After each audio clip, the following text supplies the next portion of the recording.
Welcome to the Educated Speaker Series. I am your host, Mr. Howard Fields. Thank you so much for watching us. Thank you so much for watching us for the second time.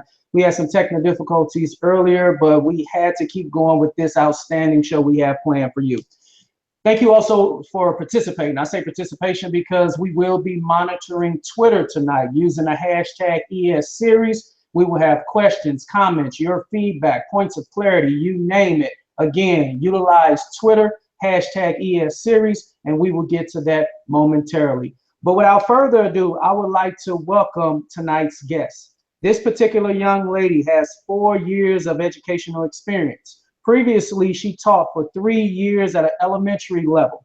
She was the robotics coach, taught STEAM enrichment classes, and has aspirations to be an administrator. This person has been a complete honor and privilege to stand beside her at our school. So without further ado, I would like to welcome Mrs. Lauren May. Mrs. May, how are you? I'm good. How are you tonight?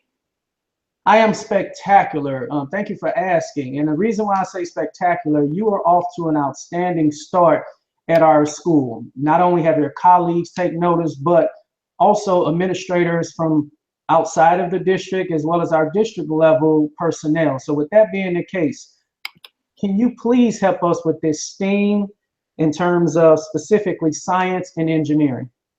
Absolutely.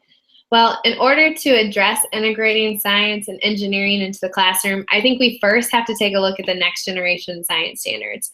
So these new standards have placed their emphasis on what they like to call three-dimensional learning. They have identified 3 distinct but equally important areas to help students learn science. And those 3 areas are the scientific practices, cross-cutting concepts, and the disciplinary core ideas. Unfortunately, teachers, school districts, and even the states are very quick to place emphasis on only one of the 3 areas of science instruction, and that's the disciplinary core ideas, which are essentially the content of the standard. So emphasis gets placed on teaching students a huge amount of information so that everything gets covered without ever digging very deep into the content and emphasizing those critical thinking skills. So when I approach science and engineering instruction, I actually start by taking a look at the 8 scientific practices, not the content. The 8 practices that are identified by the next generation science standards are 1, asking questions and defining problems, 2, developing and using models, 3, planning and carrying out investigations, 4, analyzing and interpreting data, 5, using mathematics and computational thinking, 6, constructing explanations and designing solutions, 7, engaging in argument from evidence, and 8, obtaining, evaluating, and communicating information. And I use those practices as a vehicle for teaching the content of the standards because they're both important. Science is all about teaching kids how to think, and I believe that teaching those practices helps students to think about the content regardless of what topic you're teaching. So for example, this year I'm currently teaching 4th grade, and when I started out this school year, I looked to see what specific practices are emphasized most in the 4th grade. And while you're supposed to teach all 8 of those scientific practices, I was able to see that asking questions, planning and carrying out investigations, constructing explanations, and designing solutions, and developing and using models were the ones that were most emphasized. So this told me that while I was planning my science content for the school year, I wanted to make sure that I was creating learning experiences for my students that emphasized the use of those skills. But this applies not only to my science instruction, but also to other areas, content areas when that's applicable. So for example, I want my students to be asking questions in science, like why does this phenomenon happen? Or what would happen if I did this instead? But I also want my students to be using those same critical thinking skills in other content areas. I want my students to be asking questions while they're reading or while they're solving math equations. So asking themselves, does what I'm reading make sense? Or is the math solution that I've come to reasonable? So the emphasis becomes on teaching my students to think critically about situations so that they naturally become evaluative and inquisitive whenever they engage with experiences, not on teaching a particular science topic to them. So in my opinion, the easiest way to integrate science into all the content areas is to look at the specific skills that we want to be teaching our students, and teaching students to think critically using those skills in all content areas. Now, before I mentioned that there were 3 dimensions to the next generation science standards, so I don't want to leave out the other dimension and not come back to it. So the other dimension of science instruction that tends not to get addressed is the cross-cutting concept. And this involves looking at how science is related to each other. So instead of breaking science into life science and physical science and earth and space science, you help students to see how these concepts are related to each other. So the 7 cross-cutting concepts identified by the next generation science standards are patterns, cause and effect, scale, proportion, and quantity, systems and system models, energy and matter, structure and function, stability, and change. So while it's challenging to relate the cross-cutting concepts to all the other content areas, it's not impossible. So for example, 4th grade is supposed to emphasize cause and effect relationships and patterns, and you obviously see patterns and cause and effect relationships all throughout all the content areas. So what we're wanting is for students to see that, oh, okay, there are cause and effect relationships in science, in ELA, and in social studies, as well as math. And it helps the students to see that all of these subjects are related to each other. I think that the less we think of science as its own isolated topic, or even the topics within science as being their own isolated topic, the better we become at integrating science instruction into our curriculum. Science goes hand in hand with ELA and math concepts, and they can really complement each other and make kids more excited about learning. And integrating science could look like planning a science investigation that will require students to use both those ELA and those math skills. So for example, a unit that I did with my middle school students when I taught middle school is that we built catapults using mouse traps that fired marshmallows. And let me just tell you, my students loved this unit. I would give my students the parameters of the challenge. I would tell them what the time constraints were, what supplies that they were limited to using, their specific requirements for how they, where the marshmallow had to land in relation to the target. And then students were required to follow the engineering design process to build their catapult. So students had to define the engineering problem for themselves before they could even get started. And then they had to work together with their partner to brainstorm solutions to their problems. So once they had their concrete idea, then they were able to draw blueprints and evaluate what materials they would need. And then after gathering their needed supplies, they would get to the really fun part, building the catapult. And once they had their catapult, they would test their design and have to repeatedly improve their design until they were able to achieve and oftentimes exceed the challenge requirements. So every day, my students also had to write journal entries reflecting back on what they achieved that day, what problems they were able to solve, and then even set goals for the next day's progress. And at the end of that allotted time, we would have a big contest to see whose catapult could launch the marshmallow the farthest. And even gave my students the bonus challenge of being able to shoot the marshmallow into the other student's mouth. But we weren't done with our work even after completing the engineering part of the unit. So once we were done with the contest, then the students would have to use mathematical computations to find the speed and the velocity of their marshmallows. Then they had to analyze their design and determine what design features are best and make the most effective catapult. And they even had to write an analysis paper explaining their findings and evaluating how they would change their design if they were to complete this project all over again. And once they've come up with those findings, they had to share those findings with someone else. So in this one unit, I was able to cover math and ELA and science content standards all in this one project. Science and engineering provide students with the real experiences that they need to make math and ELA applicable and fun. You did say the fun word. Thank you so much. And before we continue, I do want to remind everyone that you can follow Mrs. Lauren May at LO_REN27. Again, LO_REN. That's what's 27. That's what's on your screen right now. And use the hashtag ESSeries as we continue with the conversation. So, Mrs. May, I do have a question. Coming from the middle school, what similarities as well as differences you see with regards to integrating science and engineering? Well, I think that no matter what age the kids are, I think something that I see commonly is that they're looking for those hands-on learning experiences. They're looking for real-life experiences that enable them to be engaged with the content. So they're wanting to put their hands on something and try to explain these phenomena. And so when they're experiencing these things, it actually has the kids ask questions like, why is this happening? So for example, if I have my kids shooting rubber bands and they're only pulling it back a little bit, and then I ask them to pull it back farther, they'll notice that there's a discrepancy in the distance that the rubber band will shoot. So when I ask them, why does this happen? They're like, well, I don't know. So it's encouraging students to really think about what is happening when they're doing these things that are fun for them. And then it prompts them to want to write about it and learn more about it and continue to engage in their learning. Thank you for the response. Next question. In a school or school district where you may not necessarily have access to a lot of different resources, how can you still embed STEM/theme practices into your instruction? Absolutely. And coming from a district, actually the last both schools that I taught at were there was not an exorbitant amount of resources.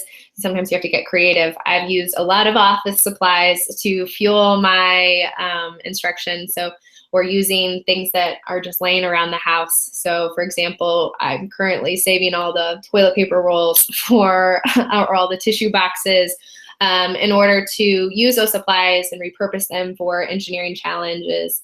My students, we've used a lot of popsicle sticks. So my students are like, do you eat all of these popsicle sticks during the summer? Like, where did these all come from? So it's being creative, asking around for people to, give you their gently used items that could be refurbished so that you can use them in your classroom if you don't have access to the same materials, because you can do a lot with just a simple resources. Thank you so much. You said gently used and you said toilet paper, so I have to come back over and get off of Twitter. But speaking of Twitter, I do have a question. Do you have any go-to resources for teachers who may be in need for integrating their science and their engineering instruction? My favorite resources for, let me think. I know that if you're trying to look for problem-based learning, Buck Institute has a lot of really informative, what am I trying to say? They have a lot of basically like the basis of a problem that you can really build upon. I don't know that as a middle school teacher, there were a couple websites that I would go towards, like the science spot, and I would improve those. But honestly, I do a lot of just Googling and then refining my sources. So if I see something on Pinterest that I think is interesting, I don't just go with what I see on Pinterest. I will then do separate searches to see if other people have come up with a lab that is really interesting. So I wouldn't say that there's like a mecca of all of these sources that I've really found, but Google and then using your evaluated skills to find like quality products makes it pretty easy. Thank you. Something that hasn't been easy is integrating and trying to establish our robotics team. And you and another teacher, you all have done an outstanding job with that. So selfish plug, do you have any upcoming events for us to come and check out with regards to robotics? Absolutely. So Coke has a first LEGO League team, and that is for students in the 4th all the way to the 8th grade, and we'll be competing against other students in the St. Louis area. And basically what LEGO League is that we build robots out of LEGO pieces, and then they have to complete certain task on a board. In addition to that, they also have to find a solution to a problem, and this year's theme is animal allies. So they had to come up with a way to improve the relationship between humans and animals. And I must say that our students have done an excellent job of finding the solution. So we'll be competing on next Saturday, actually, on November 12th at Bishop DeBerg High School. And the competition part, where you could see our robot complete its challenges or listen to our project, will happen between 9 a.m. and 3 p.m. 9 a.m. to 3 p.m. I have at Bishop DeBerg High School on Sunday, November the 12th, or is that, Saturday, November the 12th. So again, Saturday, November the 12th from 9 to 3 p.m. A few more questions before we stop the video portion and continue with the Twitter portion. Again, if you have any questions, comments, points of clarity needed, please log on to Twitter using the hashtag ESSeries. Our guest tonight can be found at LO_REN27, LO_REN27. And please ask your question or your comment. But we do have another one. How do you infuse literature into your science and engineering instruction? Wonderful. So something that I really like to do is when we're doing our background research, I like finding grade level texts that students find engaging to help them to understand the concepts that we're exploring. So for example, we just did a unit on animal structure. And so we found a text where they got to read all about these animals and how they have all these crazy things on their body that help them to live. And the students got to look at pictures and then, connect that with the text that they're reading. And then they had to find text evidence to support what they were learning about. And so that allowed me to help have them use their English language arts skills to find out more information about the topic that we were learning about. So it helps them to I find that using it for background information is super important. It helps them to connect their schema and gets them kind of at a starting point with the learning process. And then at the end of the process, having them using their writing skills is hugely important because they're able, now that they've had this experience, they can now write about what they've learned and use the vocabulary that they have learned in a applicable way. Sounds good. I don't know what it is about middle school science teachers. Another young man, Mr. Small, was outstanding with regards to what he was doing in science, and specifically the utilization of science notebooks. Mrs. May, do you use science notebooks? Have you? How would you use them, and how would you change it now with the emphasis on engineering and moving to 21st century standards? Absolutely. I do use science notebooks. I use them as a resource for students to record their thinking. So instead of trying to conserve the amount of paper that we're putting out there, whenever they do an experiment, I put on the board a box for them to draw so that they can organize their information. And then they record their information right into their science notebook.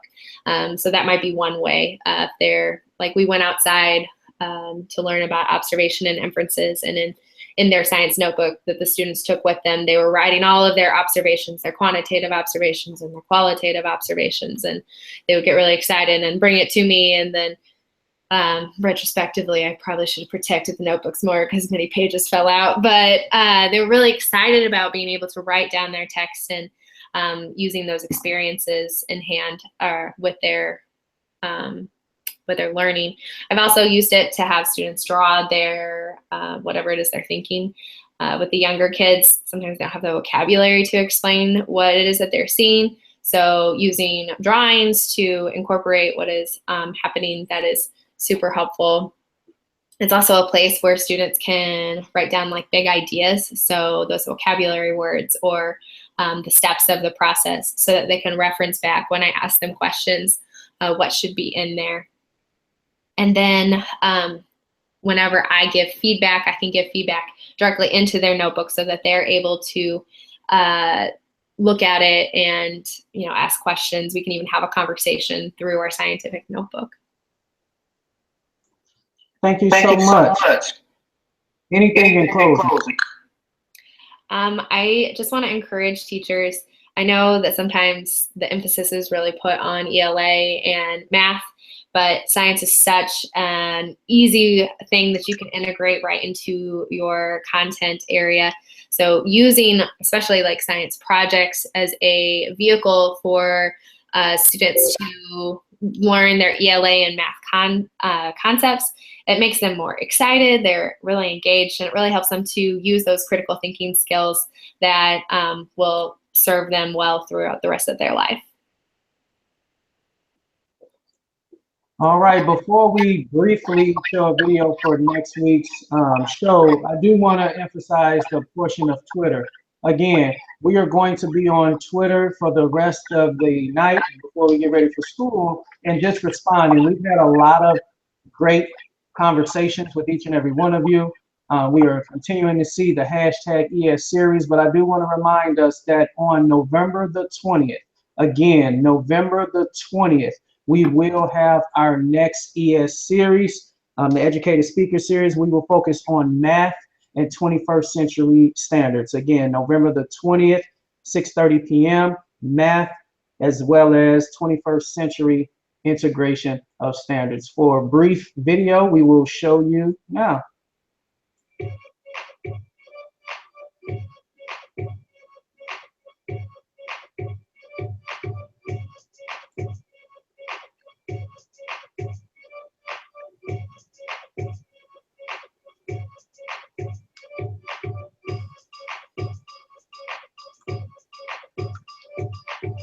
Again, November the 20th, the last part of our STEAM series is for math and 21st century skills. That was not the right video. So with that being the case, thank you so much for joining us. Thank you so much, Mrs. May. Again, you do an outstanding job, and I'm just honored and privileged to be able to be in a position where we can share some of your wealth, some of your expertise with such a subject as science and engineering tonight. Thank you, and we will see you next time. Bye-bye.